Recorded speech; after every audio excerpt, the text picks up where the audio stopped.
कहानी की शुरुआत होती है एक घने जंगल को दिखाते हुए। एक आदमी पागलों की तरह भाग रहा था, इस उम्मीद में कि शायद उसे इस जंगल से भाग निकलने का कोई रास्ता मिल जाए, लेकिन ये जंगल इतना घना था कि यहाँ से बाहर जाने का कोई रास्ता नहीं नजर आ रहा था। यह आदमी सूरज को देखते हुए आगे बढ़ता है, लेकिन अब सूरज भी धीरे धीरे ढल रहा था, मगर इस आदमी ने भागना नहीं छोड़ा। भागते भागते एक पॉइंट आया जहाँ एक बोर्ड पर लिखा हुआ था पॉइंट ऑफ नो रिटर्न, यानी वहाँ से कोई वापस नहीं जा सकता। साथ ही इस बोर्ड पर नंबर 108B लिखा हुआ था। ये देखकर वो और भी ज्यादा परेशान हो जाता है। धीरे धीरे अंधेरा और बढ़ने लगा और पूरे जंगल में एक अजीब सा खौफ फैल गया। तभी अचानक एकदम से सारे परिंदे उड़कर वहाँ से चले जाते हैं। इस आदमी के कई मील के सफर के बाद भी उसे पूरे जंगल में कोई भी एक जंगली जानवर नहीं दिखाई दिया। न जाने ऐसा क्या था जिसे जंगली जानवर भी डर रहे थे। डर के मारे वह आदमी और भी तेजी से भागने लगा, लेकिन कई घंटों का सफर करने के बाद वह आदमी अचानक एक जगह पर आकर रुक गया और उसके चेहरे पर मायूसी छा गई, क्योंकि उसके सामने वही 108 नंबर वाला साइन बोर्ड था जिस पर लिखा हुआ था पॉइंट ऑफ नो रिटर्न। अब आदमी को समझ आया कि चाहे मैं जितना भी भागूं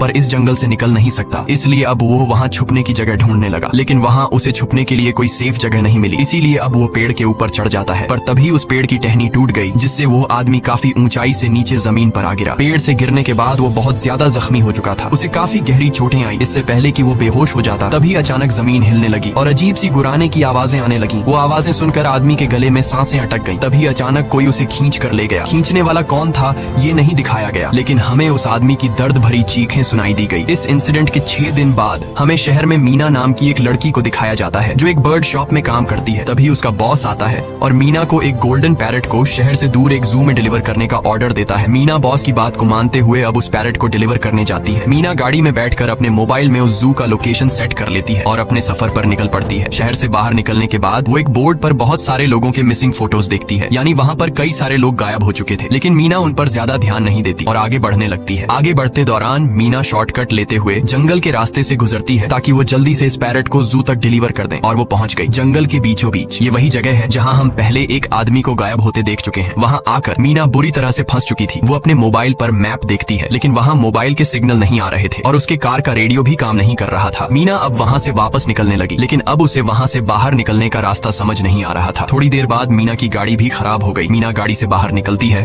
और उसे सामने लगा हुआ वही पॉइंट ऑफ नो रिटर्न वाला बोर्ड दिखाई देता है। मीना को कुछ समझ नहीं आता, इसीलिए वो पैरट के पिंजरे को हाथ में लेकर आसपास मदद ढूंढने आगे चली जाती है, लेकिन वहाँ आसपास किसी भी मदद का नामो निशान तक नहीं था। उसके बाद वो वापस उस जगह पर लौट आती है जहाँ उसने अपनी गाड़ी खड़ी की थी, लेकिन वहाँ से उसकी गाड़ी गायब हो चुकी थी। ये देखकर वो बहुत ज्यादा परेशान हुई। उसे लगा कि शायद वो उस जगह पर नहीं आई है जहाँ उसकी गाड़ी खड़ी थी, बल्कि ये किसी दूसरी जगह पर आ गई है और उसकी गाड़ी कहीं दूसरी जगह में खड़ी है, क्योंकि इस जंगल का हर एक पॉइंट एक ही जैसा दिखाई दे रहा था। अब अंधेरा भी गहरा होता जा रहा था। एकदम से पहले की तरह ही सभी परिंदे इन पेड़ों से उड़ जाते हैं। मीना को अब डर लगने लगा था, क्योंकि जमीन भी जोर जोर से हिल रही थी। मीना को वहाँ आसपास किसी के होने का एहसास होता है। तभी अचानक मीना को दूर किसी का साया नजर आया। मीना भागते हुए उसके पीछे आई, पर उसे वहाँ कोई भी नहीं मिला। तभी अचानक मीना को एक बूढ़ी औरत भागते हुए दिखाई दी। मीना भी दौड़कर उसका पीछा करने लगी। वो उससे मदद मांग रही थी, लेकिन वो औरत रुकती नहीं, तेजी से भागती रहती है। एक बार फिर मीना इस बूढ़ी औरत का पीछा करती है। अचानक वो बूढ़ी औरत फिर से गायब हो गई। मीना जब उसे ढूंढते हुए और आगे बढ़ी तो उसे दूर जंगल में एक बड़ा सा कमरा दिखाई दिया। वो बूढ़ी औरत उस कमरे के दरवाजे को खोलकर मीना से कहती है, अगर जिंदा रहना चाहती हो तो जल्दी से अंदर आओ। ये सुनते ही मीना बिना सोचे समझे दौड़ते हुए उस कमरे की तरफ गई। मीना के अंदर आते ही उसने गेट को लॉक कर दिया। मीना देखती है कि ये कोई अजीब सा कमरा है जिसमें एक बहुत बड़ा सा मिरर लगा हुआ था। उस बूढ़ी औरत के साथ यहाँ 2 और लोग भी थे। मीना घबरा कर उन लोगों से पूछती है, ये कौन सी जगह है? इस पर उस बूढ़ी औरत ने जवाब दिया कि इस जगह को हम दी कोब कहते हैं। मेरा नाम है मैडलन, ये लड़की है कियारा और इस लड़के का नाम है डेनियल। बूढ़ी औरत मीना से कहती है कि अभी बातचीत का वक्त नहीं है, तुम जल्दी से हमारे साथ मिरर के सामने खड़ी हो जाओ, क्योंकि कोई हमें देखने आने वाला है। मीना पूछती है, आखिर हमें कौन देखने आ रहा है? तो वो बूढ़ी औरत उससे कोई जवाब नहीं देती। एकदम बाहर से अजीब सी आवाजें आने लगी। मीना डर के मारे पूछती है कि ये आवाज किस चीज की है? तो कियारा मीना को बताती है कि इन्हें हम वॉचर्स कहते हैं। वे शीशे के दूसरे ओर से हमें देख रहे हैं, पर हम उन्हें नहीं देख सकते। वे हर रात सूरज ढलने के बाद यहाँ आते हैं और हमें देखते रहते हैं जब तक सुबह का सूरज नहीं निकल आता। तभी शीशे के दूसरी तरफ से शोर आने लगा। मीना पूछती है, ये शोर कैसा है? उस बूढ़ी औरत ने बताया कि वॉचर्स तुम्हारे आने से खुश हैं, तुम्हें यहाँ देखकर तालियां बजा रहे हैं। मीना बुरी तरह से कंफ्यूज थी। वो जल्द से जल्द यहाँ से निकलना चाहती थी। मैडलिन जिन्हें वॉचर्स कह रही थी, न तो अब तक मीना ने उन्हें देखा और न ही किसी और ने देखा था। रात गुजर जाती है। सुबह होने पर ये लोग उस जगह से बाहर निकल आते हैं। मैडलिन बताती है कि वे वॉचर्स सिर्फ रात में ही बाहर निकलते हैं, दिन के वक्त हम लोग जंगल में आजाद घूम सकते हैं। मीना रात भर यही सोच रही थी कि कब सुबह होगी और जल्दी से मैं इस जंगल से बाहर निकल जाऊं। इसीलिए वह फौरन जंगल से बाहर निकलने का रास्ता ढूंढने लग जाती है। तब मैडलिन बाकी सबको उसे रोकने से मना कर देती है, जैसे कि वह जानती हो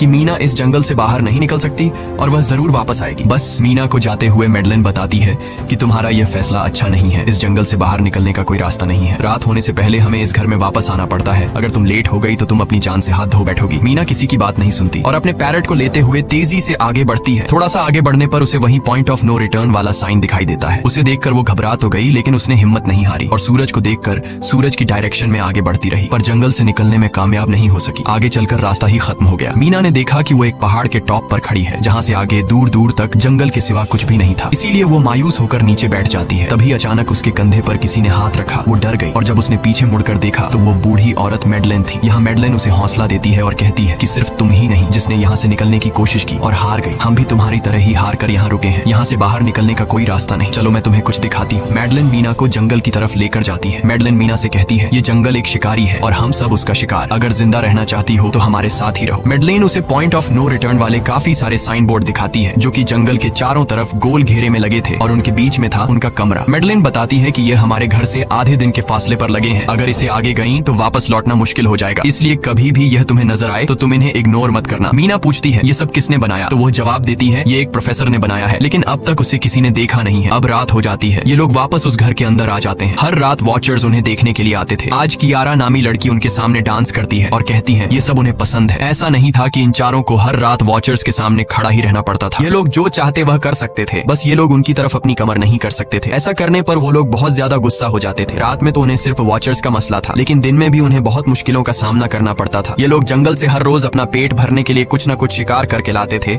जिससे उनका गुजारा हो जाता। अगले दिन कियारा और मीना दोनों जंगल में शिकार करने जाती हैं। मीना कियारा से पूछती है कि आखिर ये वॉचर्स चाहते क्या हैं? कियारा बताती है, मुझे भी कुछ खास नहीं पता, लेकिन मैडलाइन कहती है कि ये वॉचर्स हमें देखते हैं, हमें ऑब्जर्व करते हैं, लेकिन अगर हमने वॉचर्स को देखा तो हम पागल हो जाएंगे, क्योंकि वॉचर्स बहुत ही खूंखार दिखते हैं। कियारा अब उसे एक गड्ढा दिखाती है और कहती है, ऐसे बहुत से गड्ढे इस जंगल में मौजूद हैं। दिन के वक्त सारे के सारे वॉचर्स उन गड्ढों में रहते हैं और रात में वो यहाँ से बाहर निकल आते। दिन के वक्त ये लोग इसलिए बाहर नहीं आ सकते क्योंकि सूरज की रोशनी उनकी स्किन जलाती है। कियारा मीना को बताती है कि वो 5 महीने पहले अपने पति के साथ इस जंगल में आई थी और तब से वो दोनों यहाँ फंसे हुए थे, पर आज से 6 दिन पहले मेरा पति जंगल में रास्ता ढूंढने निकला है। मुझे उम्मीद है कि वो जरूर वापस आएगा और हम सबको यहाँ से सेफली ले जाएगा। यहाँ हमें मालूम होता है कि असल में कियारा का हस्बैंड वही आदमी था जिसे हमने मूवी के स्टार्ट में देखा था, जिसे कोई यहाँ से खींच कर ले गया और अब वो मारा जा चुका है। इस तरह से बातें करते हुए ये दोनों कमरे के पास वापस लौट आए। यहाँ मैडलिन ने मीना को 3 रूल समझाती है जिंदा रहने के लिए। सबसे पहला ये कि वो रात के वक्त घर का दरवाजा नहीं खोलेगी। दूसरा, रात में वो आईने की तरफ अपनी कमर नहीं करेगी। और तीसरा ये कि दिन के वक्त वो उन गड्ढों के पास नहीं जाएगी और जितना हो सके रोशनी में रहेगी। जब तक तुम इन रूल्स को फॉलो करोगी तब तक तुम जिंदा रहोगी। लेकिन मीना को मैडलाइन की बातों पर बिल्कुल भी भरोसा नहीं होता। अब उस रात मीना इन वॉचर्स के बारे में जानना चाहती थी, इसीलिए वो शीशे के साथ कान लगाकर आवाजें सुनने की कोशिश करती है। जब उसे कुछ सुनाई नहीं देता तो मीना को मैडलाइन की बताई गई वॉचर्स की बातें फेक लगने लगती हैं। इसलिए वह रूल्स को तोड़ते हुए अपनी कमर को शीशे की तरफ करके सो जाती है और ऐसा करने पर इन वॉचर्स को गुस्सा चढ़ जाता है। वो लोग जोर जोर से उस शीशे को मारने लग जाते हैं। शोर से मैडलाइन भी उठ जाती है और वह जल्दी से मीना को शीशे की तरफ खड़े रहने को कहती है और तब जाकर वो वॉचर्स का गुस्सा शांत होता है। यानी जब इंसान वॉचर्स को अपनी पीठ दिखाते हैं तो वह उसे खुद की इंसल्ट मानने लगते हैं। ये रात भी गुजर जाती है और अगले दिन मीना डेनियल के साथ शिकार पर निकलती है। वो डेनियल से पूछती है, क्या आज तक तुमने किसी वॉचर को देखा है? जिस पर डेनियल ने जवाब दिया कि मैंने भी आज तक वॉचर्स को नहीं देखा और जो भी वॉचर्स को देखता है वो जिंदा नहीं बच पाता। तब मीना डेनियल को समझाती है कि मुझे लगता है कि ये सब मैडलाइन की बनाई हुई कहानियां हैं जिसके अंदर वो हमें फंसा रही है। हमें जरूर उन गड्ढों को जाकर चेक करना चाहिए, शायद हमें यहाँ से बाहर जाने का कोई रास्ता मिल जाए। डेनियल भी यहाँ रहकर बहुत ज्यादा तंग हो चुका था और वो भी किसी तरह से रास्ता ढूंढकर इस जंगल से भाग निकलना चाहता था। इसलिए वो मीना की बात मान लेता है और वो दोनों गड्ढे के पास पहुंच जाते हैं। अब मीना अपने आप को रस्सी से बांधकर इस गड्ढे के अंदर उतरती है। रस्सी का दूसरा सिरा डेनियल ने पकड़ा हुआ था ताकि अगर मीना को कुछ भी हो वो जल्दी से मीना को बाहर की तरफ खींच ले। मीना नीचे गड्ढे में पहुंच जाती है जहां उसे बहुत सारा इंसानों का सामान मिलता है। मीना उस सामान को इकट्ठा कर लेती है। ये सारा सामान उन लोगों का था जो जंगल में वॉचर्स के शिकार हो चुके थे। डेनियल रस्सी के सहारे कैमरा, साइकिल और जरूरत का सारा सामान को बाहर ले आता है। मीना अब नीचे इंतजार करती है कि डेनियल कब रस्सी नीचे फेंकेगा और मैं ऊपर चली जाऊंगी। और इससे पहले कि मीना उस गड्ढे से बाहर निकल पाती, उसे गड्ढे के अंदर किसी के आने की हलचल सुनाई देती है। मीना जल्दी से डेनियल को रस्सी नीचे फेंकने की आवाज देने लगती है, लेकिन तभी मीना को पकड़ने के लिए एक वॉचर का हाथ बढ़ने लगता है। पर मीना धूप में खड़ी थी, इसलिए जब उस वॉचर के हाथ पर सूरज की रोशनी पड़ी तो उसका हाथ जलने लगा। इतने में डेनियल ने नीचे मीना के पास रस्सी फेंकी और मीना फौरन जल्दी से बाहर निकल आई। मीना पूरी तरह से डर गई थी। ये लोग उस सारे सामान को लेकर लेकर अपनी सेफ हाउस में आ गए, जहाँ मैडलिन ने उससे पूछा, ये सामान तुम्हें कहाँ से मिला? ये लोग झूठ बोल देते हैं कि ये सामान उन्हें इस जंगल से मिला। मैडलिन को इस जंगल में रहते हुए बहुत अरसा गुजर चुका था। वो जानती थी कि ये सामान उसे जंगल से नहीं बल्कि एक गड्ढे से मिला होगा। वो मीना से पूछती है, बताओ तुमने गड्ढे के अंदर क्या देखा? लेकिन मीना उसे कुछ नहीं बताती। ये लोग बहुत खुश थे कि आज रात ये लोग वॉचर्स को देख पाएंगे, क्योंकि मीना को गड्ढे के अंदर एक कैमरा मिला था। डेनियल किसी तरह जुगाड़ करके उस कैमरा को टीवी के साथ अटैच कर लेता है ताकि ये लोग भी टीवी पर वॉचर्स को देख पाए। मैडलिन बार बार उन्हें समझाती है कि ये तुम लोग गलत कर रहे हो, लेकिन ये दोनों उसकी एक बात भी नहीं सुनते। आज रात ये लोग वॉचर्स के इंतजार में बैठे थे ताकि उन्हें वो देख पाए, लेकिन काफी रात होने के बावजूद भी आज कोई वॉचर उन्हें देखने नहीं आया और अब कुछ देर बाद उनके साथ कुछ अजीब सा होने वाला था। ये लोग बातचीत में मसरूफ थे कि तभी उनका दरवाजा खटखटाया जाता है, यानी दरवाजे पर किसी ने दस्तक दी। उन्होंने जल्दी से टीवी की तरफ देखा तो वहाँ उन्हें इंसानी टांगे दिखाई दे रही थी। बाहर जो कोई भी था वो कियारा के हस्बैंड की आवाज में बात कर रहा था और वो जल्दी से दरवाजा खोलने को कह रहा था। कियारा को लगा कि जरूर उसका हस्बैंड यहाँ से बाहर निकलने का रास्ता ढूंढ आया है। वो जल्दी से उठकर दरवाजा खोलने के लिए जाती है, लेकिन मैडलिन बीच में आकर दरवाजा खोलने नहीं देती। वो कहती है कि मैं जानती हूँ बाहर तुम्हारा हस्बैंड नहीं है, क्योंकि मैडलिन जानती थी कि रात के इस अंधेरे में कोई भी इंसान इस कमरे तक नहीं पहुंच सकता। लेकिन कियारा को मैडलिन की बातों पर यकीन नहीं होता और वो दरवाजा खोलने की कोशिश करती है, जिसके बाद मैडलिन कियारा से कहती है कि वो तुम्हें फंसा रहा है, तुम उसका इम्तिहान ले लो, तुम उसे कोई ऐसी बात पूछो जिसके बारे में सिर्फ तुम या तुम्हारा हस्बैंड जानता हो। कियारा बाहर खड़े हुए इंसान से एक किताब के बारे में सवाल करती है जिसके बारे में उसे पता होना चाहिए था, लेकिन जब बाहर खड़ा हुआ इंसान कोई जवाब नहीं देता तो ये समझ जाते हैं कि ये वॉचर ही है। ये लोग जब दरवाजा नहीं खोलते तो वॉचर उनके बाहर लगाए हुए कैमरा को तोड़ देता है और यहाँ हमें एक बात पता चलती है कि वॉचर्स इंसान के रूप में भी खुद को बदल सकते हैं। वॉचर्स उनकी इस हरकत पर बहुत ज्यादा गुस्सा हो गए थे। वे बहुत तेजी से शीशे को मारने लगे, जिससे शीशे में एक बड़ा क्रैक भी आ जाता है। लेकिन यहाँ मैडलिन समझदारी दिखाते हुए सबको लाइन से शीशे की तरफ खड़ा कर देती है, जिससे वॉचर्स का गुस्सा थोड़ा बहुत ठंडा हो जाता है और वे वहाँ से चले जाते हैं। अब यहाँ मीना मैडलिन को बताती है कि हमने गड्ढे में से ये सारा सामान चुराया था। ये सुनकर मैडलिन बहुत ज्यादा गुस्सा हो जाती है कि तुम लोगों ने दूसरा रूल भी तोड़ दिया। अगली सुबह मैडलिन उस गड्ढे से लाया हुआ सारा सामान उठाकर वापस उसी गड्ढे में फेंक देती है, जिससे उन वॉचर्स का गुस्सा थोड़ा शांत हो जाता है। मगर अब इन लोगों को जंगल में बहुत ही ज्यादा अजीब चीजें दिखाई देना चालू हो गई थी और उसका सबसे ज्यादा असर डेनियल पर होता है। डेनियल अचानक बात बात पर बहुत ज्यादा गुस्सा करने लग जाता है। दूसरी तरफ कियारा, जिससे पहले उम्मीद थी कि उसका हस्बैंड जिंदा है और वो यहाँ आकर उसे यहाँ से बचा लेगा, लेकिन अब उसे पता चल चुका था कि उसका हस्बैंड अब वापस नहीं आएगा, जिसकी वजह से वह अंदर ही अंदर पूरी तरह से टूट चुकी थी और वो डिसाइड करती है कि वह वॉचर्स के इन गड्ढों में कूदकर अपनी जान दे देगी, क्योंकि अब उसके पास जीने की कोई वजह नहीं रही। वह ऐसा करने ही वाली होती है कि मीना आकर उसे बचा लेती है। इसी बीच हम देखते हैं कि डेनियल मैडलिन की तरफ अजीब तरह से देख रहा होता है और वह गुस्से में आकर मैडलिन को पेड़ के साथ बांध लेता है। डेनियल ने कहा कि अब मैं इस बुढ़िया के कोई रूल्स नहीं मानूंगा, अब यहाँ सिर्फ मेरी बात मानी जाएगी। अब रात होने वाली थी, इसलिए डेनियल कमरे की तरफ भागा और कियारा भी उसके पीछे भागी, लेकिन मीना मैडलिन के पास आई और उसकी रस्सियां खोलने लगी। दूसरी तरफ डेनियल ने कियारा को लेकर कमरे का दरवाजा अंदर से बंद कर दिया और मीना और मैडलिन को बाहर वॉचर्स के लिए छोड़ दिया। मीना और मैडलिन डेनियल से दरवाजा खोलने के लिए गिड़गिड़ाते रहे। डेनियल से रिक्वेस्ट करते हैं कि प्लीज दरवाजा खोल दो, लेकिन डेनियल ने दरवाजा नहीं खोला। अब बाहर चारों तरफ अंधेरा छा गया और वॉचर्स के आने का टाइम हो गया, इसलिए अब मजबूरन उन्हें अपनी जान बचाने के लिए एक घने पेड़ के नीचे रहकर छिपना पड़ा। थोड़ी देर बाद उन्हें वॉचर्स की गुराने की आवाजें आने लगी। इस टाइम मीना और मैडलिन के साथ हमें भी उन वॉचर्स की एक झलक दिखाई जाती है। ये लोग लंबे पतले और खतरनाक थे। सब अपने अपने गड्ढों से निकलकर इंसानों को देखने के लिए उस सेफ रूम तक पहुंचते हैं और जब ये लोग देखते हैं कि मीना और मैडलिन वहाँ नहीं है तो वो उनको खाने के लिए जंगल में ढूंढने लग जाते हैं। और जब ये वॉचर्स दूर जाते हैं तो मौके का फायदा उठाते हुए ये दोनों फिर से सेफ रूम तक आ जाते हैं और डेनियल से रो रो कर दरवाजा खोलने को कहते हैं। इस बार डेनियल के दिल में रहम जाग जाता है और वो उनके लिए दरवाजा खोल लेता है। अब अंदर जाने के बाद पहले तो मैडलिन डेनियल पर गुस्सा करती है और फिर इन सबको शीशे के सामने खड़ा करके वॉचर्स के बारे में कुछ बातें बताती है। मैडलिन ने कहा कि अब तक हम बहुत से रूल्स तोड़ चुके हैं, इसलिए मुझे नहीं लगता कि इस बार वॉचर्स हमें माफ करेंगे। मैं तुम लोगों को वॉचर्स के बारे में कुछ सच्चाई बताना चाहती हूँ। दरअसल मैं जब यहाँ पहली बार आई थी तो मैंने कुछ ऐसा देखा जिससे मेरे होश उड़ गए। मैंने अपना ही एक डुप्लीकेट देखा। असल में वो एक वॉचर था जो मेरा रूप लेने की कोशिश कर रहा था। हालांकि उसकी आंखें और बाल बिल्कुल परफेक्ट नहीं थे। मीना ने पूछा कि आखिर ये वॉचर्स हैं क्या चीज, जिस पर मैडलिन ने जवाब दिया कि ये सारे क्रीचर्स फेरीज हैं जो किसी जमाने में इंसानों के साथ मिलकर रहते थे। फेरीज पंखों वाले एक जादुई जीव थे, लेकिन वक्त गुजरने के साथ इंसानों को फेरीज की शक्तियों से डर लगने लगा, इसीलिए इंसानों ने फेरीज को खत्म करने का सोचा। इंसानों की तादाद ज्यादा थी, इसलिए फेरीज इंसानों का मुकाबला नहीं कर पाए। इंसानों ने इन फेरीज को जंगल में एक बहुत बड़े गड्ढे के अंदर कैद कर लिया और उन्हें श्राप से हमेशा हमेशा के लिए इस गड्ढे में बंद कर दिया। उसके बाद फेरीज कई 100 सालों तक उस गड्ढे में कैद रहे, लेकिन फिर वक्त के साथ उन्होंने जमीन के अंदर खुदाई करके निकलने के रास्ते बना लिए। आज वही फेरीज वॉचर्स के रूप में गड्ढों से निकलकर हमारे सामने आते हैं। हालांकि कई 100 सालों तक तक जमीन के अंदर रहने की वजह से उन्होंने अपने पंख और जादुई शक्तियां खो दी और साथ ही उन्हें सूरज की रोशनी से तकलीफ होने लगी, लेकिन अब भी उनमें रूप बदलने की शक्ति है। इस पर डैनियल ने मैडलिन से पूछा कि ये वॉचर्स हमसे क्या चाहते हैं और ये हर रात हमें देखते क्यों हैं? जिस पर मैडलिन ने बताया कि ये वॉचर्स एक बार फिर से जंगल से निकलकर इंसानों के बीच रहना चाहते हैं, लेकिन अपने असली रूप में ये इंसानों के बीच नहीं रह सकते। इसीलिए उन्होंने हमें यहाँ रखा हुआ है ताकि हमें देखकर हमारा रूप ले सकें और हमसे आज के दौर के तौर तरीके सीखकर इंसानों के बीच रह सकें। मैडलिन ये सब बातें बता ही रही थी कि अचानक सभी वॉचर्स वापस लौट आए और जब वॉचर्स को पता चलता है कि मैडलिन और मीना वापस अपने कमरे में आ गए हैं तो वो सब गुस्से से भड़क उठे और दरवाजा तोड़ने की कोशिश करने लगे। इन चारों ने टेबल को खींचकर दरवाजे के सामने रख दिया ताकि दरवाजा वॉचर्स तोड़ न सके, लेकिन वॉचर्स की ताकत काफी ज्यादा थी और इन चारों को पता चल चुका था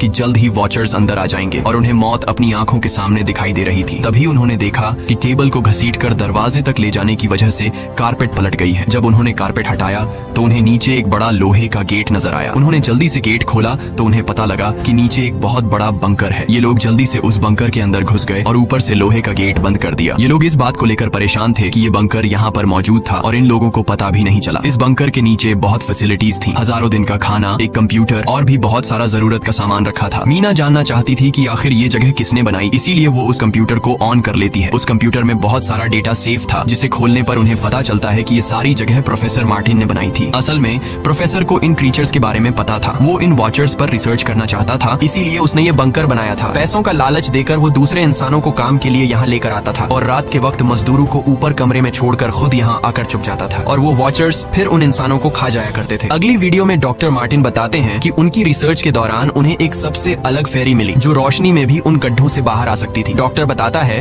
कि उस वॉचर ने एक बच्ची का बिल्कुल परफेक्ट रूप ले लिया था जिसे कोई पहचान नहीं सकता था। वो बहुत अच्छी थी, उसने डॉक्टर मार्टिन को मारा नहीं। डॉक्टर मार्टिन उसे यहाँ ले आया। तभी प्रोफेसर ने कैमरा को दूसरी तरफ मोड़ा। तब उन्होंने देखा कि प्रोफेसर ने उस छोटी सी बच्ची के रूप में आए वो क्रीचर को पिंजरे में कैद कर लिया है। पता नहीं डॉक्टर उसके साथ कौन सा एक्सपेरिमेंट करने वाला था। उस कंप्यूटर में बहुत सी वीडियोस थी और हर वीडियो में कुछ न कुछ बताया हुआ था। मीना बस ये जानना चाहती थी कि आखिर में क्या हुआ, इसीलिए वो सबसे आखिरी वीडियो प्ले करती है जिसमें वह देखती है कि प्रोफेसर खुद को और उस फेरी को मारने वाले हैं। मरने से पहले वह इस जंगल में फंसे हुए लोगों के लिए यहाँ से निकलने का रास्ता बता देता है और कहता है कि शाम में जिस डायरेक्शन में परिंदे भागते हैं उस डायरेक्शन में भागने से वे लोग इस जंगल से निकल सकते हैं। उसने इस रिकॉर्डिंग मैसेज में कहा था कि अगर कोई इस जंगल से निकलने में कामयाब हो गया तो यूनिवर्सिटी में जाकर मेरी सारी रिसर्च तबाह कर देना। मैंने यहाँ आकर बहुत बड़ी गलती कर दी। उसके बाद प्रोफेसर ऊपर चले गए और फिर 2 गोलियों की आवाज आई जिससे उन्हें समझ आया कि प्रोफेसर ने पहले उस फेरी को मारा और फिर खुद को गोली मार दी। आज रात ये चारों बहुत खुश थे क्योंकि उन्हें इस जंगल से जान छुड़ाने का रास्ता मिल गया था। अगली सुबह सभी लोग अब बंकर से बाहर निकलते हैं तो देखते हैं कि उनका सेफ हाउस उन वॉचर्स ने पूरी तरह तबाह कर दिया है और आज के दिन उन्हें लाजमी इस जंगल से निकलना होगा वरना ये लोग मारे जाएंगे क्योंकि रात को अब उनके पास छिपने के लिए कमरा भी नहीं बचाता। ये लोग अब यहाँ जंगल से निकलने के रास्ते में बढ़ने लगते हैं। वो परिंदे जिनके बारे में प्रोफेसर बता रहे थे वे तो शाम को उड़ने वाले थे, लेकिन उन्हें शाम होने से पहले जंगल से बाहर निकलना था, इसलिए मीना अपने पास मौजूद पैरट को आजाद कर देती है। जिस डायरेक्शन में वह उड़ता है उसी डायरेक्शन में ये लोग चलने लग जाते हैं। चलते हुए रास्ते में ही उन्हें एक कब्र मिली। मैडलिन उस कब्र को देखकर बताती है